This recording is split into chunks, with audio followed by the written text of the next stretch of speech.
ನಮಸ್ಕಾರ. ಮತ್ತೆ ನಿಮಗೆಲ್ಲ ಮನಿ ಮಾತು ಕಾರ್ಯಕ್ರಮಕ್ಕೆ ಸ್ವಾಗತ. ನಿನ್ನೆ ಚಿನ್ನ ಇಳಿದಿತ್ತು, ಇವತ್ತು ತಿರ್ಗಾ ಏರಿದೆ. 10,580 ಇನ್ನೂ ಸ್ವಲ್ಪ ಮೇಲೆ ಕೆಳಗೆ ಹೋಗ್ತಾ ಇರುತ್ತೆ. ಸೊ ನಮ್ಗೆ ಈ 10,000 ಅಂತ ಅನ್ನೋದು ಸ್ಟೇಬಲ್ ಅನ್ನೋದನ್ನ ಹೇಳ್ತಾ ಇದ್ದೀನಿ. 10 ದಿನಕ್ಕಿಂತ ಮೇಲೇನೆ 10,000ವನ್ನ ದಾಟಿ ನೆಮ್ಮದಿಯಾಗಿ ಇದೆ. 24 ಕ್ಯಾರೆಟ್ ಗೋಲ್ಡ್ 10,000ಕ್ಕಿಂತ ಮೇಲೆ ಕಂಪ್ಲೀಟ್ ಆಗಿ ಸೆಟ್ ಆಗೋಯ್ತು. 11,509. ಇದಕ್ಕೆ ನೀವು GSTನೆಲ್ಲ ಸೇರಿಸ್ಕೋಬೇಕು.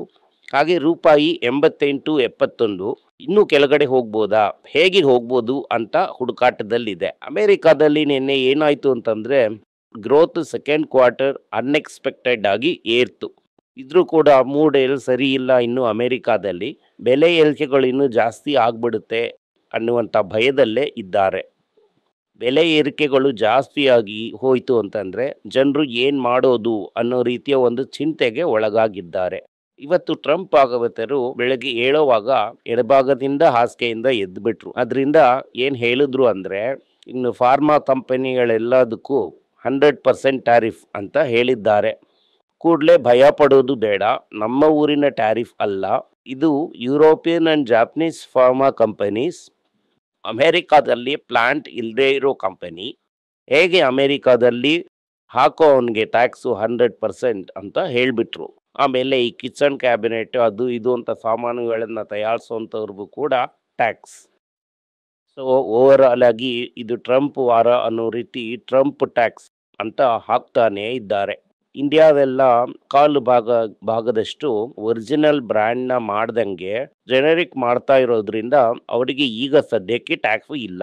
ಅಮೆರಿಕಾದಲ್ಲಿ ಮ್ಯಾನುಫ್ಯಾಕ್ಚರಿಂಗ್ ಫೆಸಿಲಿಟಿ ಇಟ್ಟಿದ್ರೆ ಟ್ಯಾಕ್ಸ್ ಇಲ್ಲ ಅಂತ ಹೇಳ್ತಾ ಇದ್ದಾರೆ. ಸನ್ ಫಾರ್ಮಾಗೂ ಡಾಕ್ಟರ್ ರೆಡ್ಡಿಗೂ ಅಲ್ಲಿ ಆಲ್ರೆಡಿ ಇದೆ. ನ್ಯಾಟ್ಕೋಗೆ ಇಲ್ಲ ಅಂತ ಖಂಡಿತವಾಗ್ಲೂ ಗೊತ್ತು.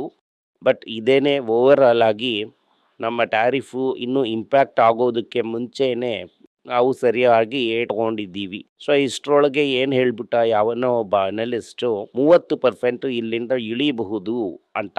30% ಇಳೀತು ಅಂತಂದ್ರೆ ನಮಗೆ ಒಂದೇ ಸಂಭ್ರಮನೇ. ಯಾಕೆ ಅಂತಂದ್ರೆ ನಮಗೆ ತುಂಬಾ ಸಂತೋಷವಾದಂತ ಸುದ್ದಿ. TCS 3,000ಕ್ಕಿಂತ ಕೆಳಗಡೆ ಹೋಗಿದೆ. 3,000ಕ್ಕಿಂತ ಕೆಳಗಡೆ ಹೋಗಿದ್ರಿಂದ ನಾವು ಡೆಫಿನೆಟ್ ಆಗಿ ಅದನ್ನ ಕನ್ಸಿಡರ್ ಮಾಡ್ಬೋದು. ಈ ಪಟಾಕಿ ಲಿಸ್ಟಲ್ಲಿ ಹಲವು ಸ್ಟಾಕ್ಸು ಕನ್ಸಿಡರ್ ಮಾಡುವಂಥ ರೇಂಜಲ್ಲಿ ಇದೆ. ನಾವು ಕೂಡ ಸಂತೋಷವಾಗಿ ಕನ್ಸಿಡರ್ ಮಾಡ್ತಾನೆ ಇರ್ಬೋದು. ಆದರೆ ಇವರು ಚೈನಾ ಜೊತೆ ಮಾತುಕತೆಯನ್ನ ನಡೆಸ್ತಾ ಇದ್ದಾರೆ. ಜಿಯೋ ಟ್ರಂಪು ಮಾತಾಡಿ ಅಮೆರಿಕಾದಲ್ಲಿ ಇರುವಂಥ ಟಿಕ್ಟಾಕ್ನ ಬೇರೆಯಾಗಿ ಕಂಪನಿಯಾಗಿ ಬದಲಾಯಿಸಿ ಅದರಲ್ಲಿ ಮೆಜಾರಿಟಿ ಅಮೆರಿಕನ್ ಶೇರ್ ಹೋಲ್ಡರ್ ಆಗು, 1-2 ಬೋರ್ಡ್ ಸೀಟ್ ಮಾತ್ರ ಚೈನಾದವರಿಗೆ ಅಂತ ಅವರು ಹೇಳಿದ್ದಾರೆ. ಅದಕ್ಕೆ ಒಪ್ಕೊಂಡಿದ್ದಾರೆ ಅಂತ ರಿಪೋರ್ಟ್ ಹೇಳ್ತಾ ಇದೆ.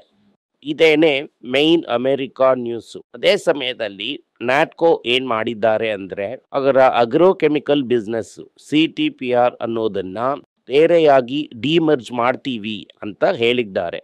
ಯಾಕೆ ಅಂತಂದ್ರೆ ಹ್ಯೂಮನ್ ಔಷಧಿಗಳನ್ನ ಮಾರೋದು, ಪ್ಲಾಂಟ್ ಪೆಸ್ಟಿಸೈಡ್ನ ಮಾರೋದು ಎರಡೂ ಕೂಡ ಬೇರೆ ಬಿಸ್ನೆಸ್, ಬೇರೆ ಕಾನ್ಸಂಟ್ರೇಷನ್. ಇದನ್ನ ಎರಡಾಗಿ ಭಾಗ ಮಾಡಿ ಮಾಡುವಂತದ್ದು ಬೆಟರ್ ಅಂತ ಹೇಳ್ತಾ ಇದ್ದಾರೆ. ಝೈಡಸ್ ಲೈಫ್ ಸೈನ್ಸಸ್ಗೆ ಸೆನೆಟ್ ಪೆನಾಲ್ಟಿ 3.5 ಕೋಟಿ ರೂಪಾಯಿ. ಇದು ಇಂಡಿಯನ್ ಗವರ್ಮೆಂಟ್ ಫೈನ್. ಎಲ್ಲಿಯೋ ಏನ್ ಮಾಡ್ತಾ ಇದ್ದಾರೆ ಅಂತ ಅಂದ್ರೆ ಇಂಡಿಯಾದಲ್ಲಿ ವೆಯ್ಟ್ ಲಾಸ್ ಪಿಲ್ ನ ಲಾಂಚ್ ಮಾಡ್ತಾ ಇದ್ದಾರೆ.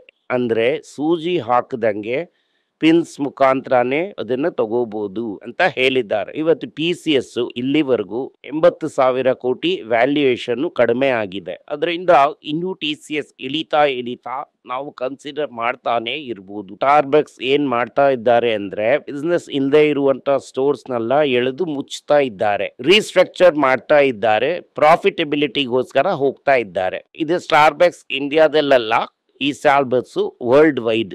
ತುಂಬಾ ದಿನದಿಂದ ಇದು ಸುತ್ತಿ ಈಗ ಇದನ್ನ ಮಾಡ್ತಾ ಇದ್ದಾರೆ. ತಮಿಳುನಾಡಿನಲ್ಲಿ ನಿಧಾನವಾಗಿ ಸ್ಟಾರ್ಬಕ್ಸ್ ಶೋರೂಮ್ ಓಪನ್ ಆಗ್ತಾನೆ ಹೋಗ್ತಾ ಇದೆ. ಅದರಲ್ಲಿ ಯಾವ ಪ್ರಾಬ್ಲಮ್ಮು ಇಲ್ಲ. ಟೈಟನ್ ಏನ್ ಮಾಡ್ತಾ ಇದ್ದಾರೆ ಅಂದ್ರೆ ಪ್ರೀಮಿಯಮೈಸೇಷನ್ ನ ಡಿಪೆಂಡ್ ಮಾಡಿ ಪ್ರೀಮಿಯಂ ಅನಲಾಗ್ ವಾಚಸ್ ಅದನ್ನ ಮಾರೋದಾಗಿ ಡಿಸೈಡ್ ಮಾಡಿದ್ದಾರೆ. ಆಕ್ಸೆಂಚರ್ ಏನ್ ಹೇಳ್ತಾ ಇದ್ದಾರೆ ಅಂದ್ರೆ ಓವರ್ ಆಲ್ ಅಮೆರಿಕಾದಲ್ಲಿ ಸ್ಲೋ ಡೌನ್ ಇದೆ, ಅದರಿಂದ IT ಸ್ಪೆಂಡಿಂಗ್ ಕಡಿಮೆ ಆಗುತ್ತೆ ಅಂತ ಹೇಳ್ತಾ ಇದ್ದಾರೆ. ಇಲ್ಲಿ ಆಲ್ರೆಡಿ PCS ಒಂದು 12,000 ಜನನ ಕೆಲಸದಿಂದ ತೆಗೆದಿದ್ದಾರೆ. ಆಮೇಲೆ ಒಂದು ವಾಲಂಟರಿ ಸೆಪರೇಷನ್ ಸ್ಕೀಮ್ ಇತ್ತು, ಅದರಲ್ಲೂ ಹಲವು ಜನರನ್ನ ತೆಗೆದಿದ್ದಾರೆ. ಒಳಗಡೆ ಇರುವಂತವ್ರು ಹೇಳುವಂತದ್ದು ಒಂದು 50-60 ಸಾವಿರ ಜನ ಅಷ್ಟಾದ್ರೂ ಕೆಲಸದಿಂದ ಹೋಗಿರ್ತಾರೆ ಅಂತ. ಇನ್ಫೋಸಿಸ್ ಬೇರೆ ಎಲ್ಲ ಕಂಪನಿಗಳು ಓಪನ್ ಆಗಿ ಹೊರಗಡೆ ನಂಬರ್ಸ್ ನ ಹೇಳ್ದಂಗೆ ನಿಧಾನವಾಗಿ ಜನರನ್ನ ಕೆಲಸದಿಂದ ಹೊರಗಡೆ ಕಳಿಸ್ತಾನೆ ಇದ್ದಾರೆ. ಓವರ್ ಆಲ್ ಆಗಿ ನೋಡಿದ್ರಿ ಅಂತ ಅಂದ್ರೆ IT ಇಂಡಸ್ಟ್ರಿನಲ್ಲಿ ಇಂಪ್ರೂವ್ಮೆಂಟ್ ಇಲ್ಲ ಅಂತ ಅನ್ನೋದು ಗೊತ್ತಾಗ್ತಾ ಇದೆ. ನಿನ್ನೆ ನಾನು ಮಾತಾಡುವಾಗ ಒಂದು ಹೇಳಿದ್ದೆ, ಪಾತ್ರೆನಲ್ಲಿ ಹಿಟ್ಟಿಲ್ಲ ಅಂತ ಅಂದ್ರೆ ದೋಸೆ ಮಾಡೋದಕ್ಕೆ ಆಗೋದಿಲ್ಲ.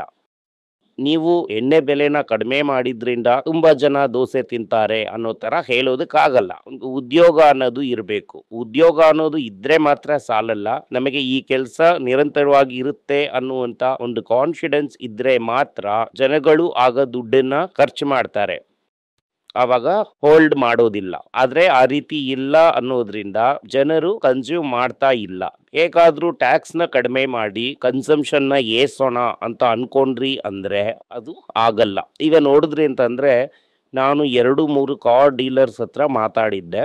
ಒಬ್ರು ಹ್ಯುಂಡೈ, ಒಬ್ರು ಮಾರುತಿ, ಒಬ್ರು ಟಾಟಾ. ಟೈರ್ 2, ಟೈರ್ 3 ಎಲ್ಲ ಮಾತಾಡುವಾಗ ಎಲ್ರು ಏನ್ ಹೇಳ್ತಾರೆ ಅಂತಂದ್ರೆ ಆಗಸ್ಟ್ 15ನೇ ತಾರೀಕಿಂದ ಸೆಪ್ಟೆಂಬರ್ 22 ವರೆಗೂ ಸೇಲ್ಸೇ ಇಲ್ಲ. ತುಂಬಾ ಜನ ಗಾಡಿಗೆ ಬುಕಿಂಗ್ ಮಾಡ್ಬಿಟ್ಟು ಹೋಗಿದ್ದಾರೆ. ಆಮೇಲೆ ಇನ್ನೊಂದು ಏನ್ ಹೇಳಿದ್ದಾರೆ ಅಂತಂದ್ರೆ GST ಕಡಿಮೆ ಆದ್ಮೇಲೆ ನಾವು ಬರ್ತೀವಿ, ಆಮೇಲೆ ನಾವು ತಗೋತೀವಿ ಅಂತೆಲ್ಲ ಹೇಳ್ತಾರೆ ಅನ್ನೋದನ್ನ ಬಿಟ್ರೆ ಫ್ರೆಶ್ ಆಗಿ ಸೇಲ್ಸ್ ದೊಡ್ಡದಾಗಿ ಇಂಪ್ರೂವ್ ಆಗಿದೆ ಅನ್ನೋ ತರ ಗೊತ್ತಾಗ್ತಿಲ್ಲ ಅಂತ ಹೇಳ್ತಾ ಇದ್ದಾರೆ. ಸ್ವಲ್ಪ ಬೌನ್ಸ್ ಕೂಡ ಬರುತ್ತೆ, ನಂಬರ್ಸ್ ಹೊರಗಡೆ ಬರುವಾಗ ಒಂದು ಬೌನ್ಸ್ ಕೂಡ ಬರುತ್ತೆ. 2 ದಿನಕ್ಕೆ ಸ್ಟಾಕ್ ಪ್ರಕಾಶಮಾನವಾಗಿ ಉರಿಯುತ್ತೆ, ಅದಾದ್ಮೇಲೆ ಕಿಸ್ ಆಗ್ಬಿಡತ್ತೆ. ಯಾಕೆ ಅಂತಂದ್ರೆ JFM ಬರುವಾಗ ಆವರೇಜ್ ಆಗಿ ಎಲ್ಲ ವರ್ಕೌಟ್ ಆಯ್ತು, GST ಇಂದ ಒಳ್ಳೆಯ ಲಾಭ ಇಲ್ಲ ಅನ್ನುವಂಥದ್ದು ಗೊತ್ತು. ಅದು ಇನ್ಶೂರೆನ್ಸ್ ಕಂಪನಿನಲ್ಲಿ ಡೇ 1 ನಮಗೆ ಗೊತ್ತಾಗೋಯ್ತು. ಅದರಲ್ಲಿ ದೊಡ್ಡ ಡೆವಲಪ್ಮೆಂಟ್ ಏನೂ ಇಲ್ಲ, ದೊಡ್ಡ ಸೇಲ್ಸ್ ಇಂಪ್ರೂವ್ಮೆಂಟು ಇಲ್ಲ. 18% ಡಿಸ್ಕೌಂಟ್ ಅಂತ ಕೊಟ್ಟರು ಕೂಡ ಪ್ರೀಮಿಯಂನ ಏರಿಸಿದ್ದಾರೆ. ಯಾಕೆ ಅಂತಂದ್ರೆ ಇನ್ಪುಟ್ ಟ್ಯಾಕ್ಸ್ ರೇಟ್ ಮಾಡಕ್ ಆಗಲ್ಲ ಅಂತ ಹೇಳಿದ್ದಾರೆ. EBS ಏನ್ ಮಾಡಿದ್ದಾರೆ ಅಂತಂದ್ರೆ ಸೊಲೋನ್ ಅನ್ನುವಂತ ಊರಲ್ಲಿ ಯುರೋಪ್ ಅಲ್ಲಿ ಇಂಜಿನಿಯರಿಂಗ್ ಅಂತ ಇಂಜಿನ್ ಮಾಡುವ ಒಂದು ಕಂಪನಿಯನ್ನ ತಗೊಂಡಿದ್ದಾರೆ. ಇದರಿಂದ ಅವರ ಟೆಕ್ನಾಲಜಿ ಇನ್ನೂ ಬೆಟರ್ ಆಗುತ್ತೆ ಅಂತ ಅವರು ನಂಬ್ತಾ ಇದ್ದಾರೆ. ITC ಏನ್ ಹೇಳ್ತಾ ಇದ್ದಾರೆ ಅಂದ್ರೆ ಇವರಿಗೆ ಫೆಸ್ಟಿವ್ ಬೂಸ್ಟ್ ಇರೋದಕ್ಕೆ ಸಾಧ್ಯತೆ ಇದೆ. ಯಾಕೆ ನಾವು ಮಾರುವಂಥದ್ದು ಫುಡ್ ಬಿಸ್ನೆಸ್ಸೇ, ಫುಡ್ ಅಲ್ಲಿ ಅವಾಗವಾಗ ಅವನು ತಿನ್ಬೇಕು, ಇದರಲ್ಲಿ ಡೆಫಿನೆಟ್ ಆಗಿ ಒಂದು ಬೂಸ್ಟ್ ಬರೋದಕ್ಕೆ ಸಾಧ್ಯತೆ ಇದೆ ಅಂತ ಹೇಳ್ತಾ ಇದ್ದಾರೆ. ಅಂದ್ರೆ ಇನ್ಫ್ಲೇಷನ್ ಬೆಲೆ ಜಾಸ್ತಿ ಆಗ್ತಾ ಇದೆ, ಅದರಿಂದ ನಾವು ಕೇರ್ಫುಲ್ ಆಗಿರ್ಬೇಕು. ಇನ್ಫ್ಲೇಷನ್ ಬೆಲೆ ಏರ್ತಾ ಇನ್ಪುಟ್ ಕಾಸ್ಟ್ ಏರತ್ತೆ. ಇನ್ಪುಟ್ ಕಾಸ್ಟ್ ಏರ್ತು ಅಂತಂದ್ರೆ ನಾವು ಕೂಡ ಬೆಲೆ ಏರಿಸ್ತೀವಿ ಅಂತ ಹೇಳಿದ್ದಾರೆ. ನಾನ್ ನಿಮ್ಗೆ ಮುಂಚೆನೆ ಹೇಳಿದ್ದೀನಿ, ಹೋದ ವರ್ಷ 82 ರೂಪಾಯಿ ಇತ್ತು, ಈಗ 88 ರೂಪಾಯಿ ಆಗಿದೆ. 6-7% ಇನ್ಫ್ಲೇಷನ್ ಮೇಲೆ ಏರಿದೆ. ಆ ಇನ್ಫ್ಲೇಟೆಡ್ ಪ್ರೈಸ್ ಅಲ್ಲಿ ನೀವು ಇಂಪೋರ್ಟ್ ಮಾಡುವಾಗ ಟ್ಯಾಕ್ಸ್ ಅನ್ನು ಹೈಯರ್ ಪ್ರೈಸ್ ಅಲ್ಲೇ ಹಾಕ್ತಾರೆ. ಪರ್ಸೆಂಟೇಜ್ ಸೇಮ್ ಆಗಿದ್ರೂ ಕಸ್ಟಮ್ಸ್ ಕಲೆಕ್ಷನ್ಸ್ ಜಾಸ್ತಿ ಆಗುತ್ತೆ. ಈ ಪ್ರೈಸಸ್ನೆಲ್ಲ ನಿಮ್ ತಲೆಗೆ ಕಟ್ಟುವಾಗ GST ಕಟ್ಟು ತುಂಬಾ ಸಿಗ್ನಿಫಿಕೆಂಟ್ ಆಗಿ ಇರೋದಿಲ್ಲ. ಅದರಿಂದ ಈಗ ಸದ್ಯಕ್ಕೆ GST ಕೊಡುವಂತ ಪ್ರಿಸರ್ವ್ ಕನ್ಸಂಪ್ಷನ್ ಬೂಸ್ಟ್ ಅಂತ ಅನ್ನೋದು ಎವ್ರಿ ಇಯರ್ ಬರುವಂತ ನಾರ್ಮಲ್ ಫೆಸ್ಟಿವಲ್ ಕನ್ಸಂಪ್ಷನ್ ಬೂಸ್ಟ್ ಅನ್ನೋದನ್ನ ಬಿಟ್ಟು ಒಂದು ರಾಡಿಕಲ್ ಚೇಂಜ್ ಇನ್ ಕನ್ಸಂಪ್ಷನ್ ಇಲ್ಲ.